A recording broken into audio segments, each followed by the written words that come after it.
All right, everybody, welcome back. We are taking another deep dive today, and this time we're tackling a question that I think pretty much everyone has thought about at some point when it comes to love and relationships. Oh, yeah, definitely. Do opposites really attract? You know? It's age old, right? Yeah, it's like one of those things you always hear, Yeah. and we're going to find out what's actually going on. Yeah. We've got some research here Yes. on the science of attraction. That's And spoiler alert, the answer might not be what you'd expect. yeah, it's funny how this whole idea of opposites attracting has just become like this cultural phenomenon. Totally. Like it's in movies, it's in songs, it's Yeah. everywhere. It's like the classic rom-com setup. Exactly.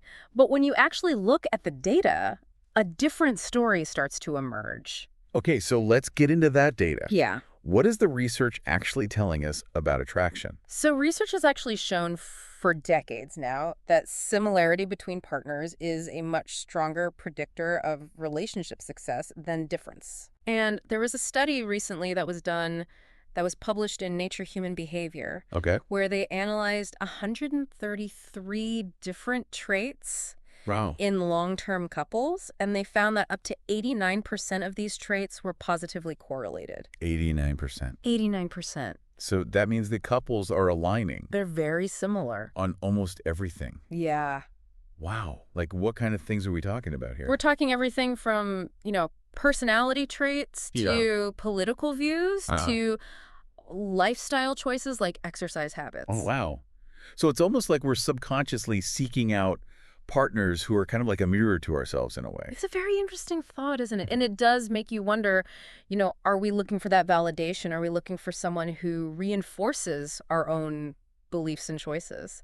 It makes a lot of sense. It does. When you think about it, sharing those values, having those similar interests, even those little habits can really contribute to a smoother and more harmonious relationship. Sure. There's going to be less friction, Right. more understanding. But I gotta say, doesn't that sound a little, I don't know, a little boring?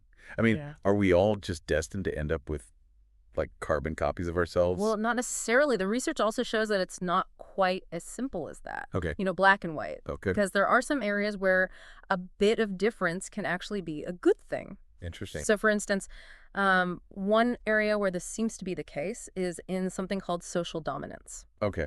I've never heard of that. What is that? So social dominance refers to how assertive someone is in social settings, Okay. how much they kind of take charge or more passive. Got it. And studies have shown that couples who have different levels of social dominance actually tend to report higher levels of relationship satisfaction. Huh.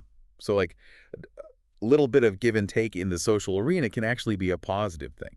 Exactly. And it's really interesting because it suggests that, sometimes those differences Yeah. can actually create a more dynamic and balanced relationship. Right. Like maybe one person's more outgoing Exactly. and the other person's more A little more reserved, Yeah. and they kind of complement each other. balance each other out. Exactly. That makes sense. And, this also highlights the fact that data isn't everything. Right. There's that intangible element of chemistry, Yeah. that spark, That je ne sais quoi. that can sometimes completely defy all the trends. Totally. You think about like speed dating studies Yeah, where people think they know what they're looking for exactly. and then they end up connecting with someone completely different. And they have no idea why. Yeah.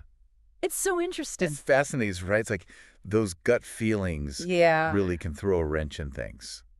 Okay, so we've talked about that initial attraction. But what happens after those initial sparks? Do couples actually become even more alike over time? They do.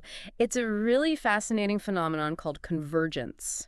Okay. And essentially what happens is as partners spend more and more time together, Yeah. they start to road off on each other. Totally. So their habits, their lifestyles, even their values can start to align over time. It's so true. Have you ever noticed this in your own relationships? Oh, absolutely. It's almost like you start to morph into a single unit, you know? Yeah, you pick up each other's quirks Yeah. and preferences. Like you start talking the same way. Oh, yeah, the mannerisms. Yeah. It's really wild. It's really interesting. So is this a good thing or a bad thing, this convergence?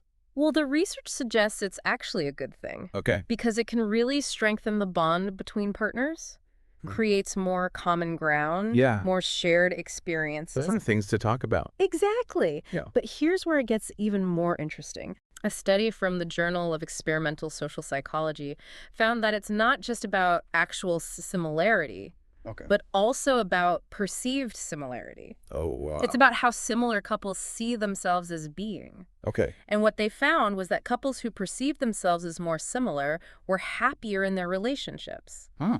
And that was regardless of whether an outside observer would agree with them or not. So it all comes down to perception. If you think you're a good match, then you're more likely to be happy. That seems to be the case. Wow. That's powerful. It's really interesting, right?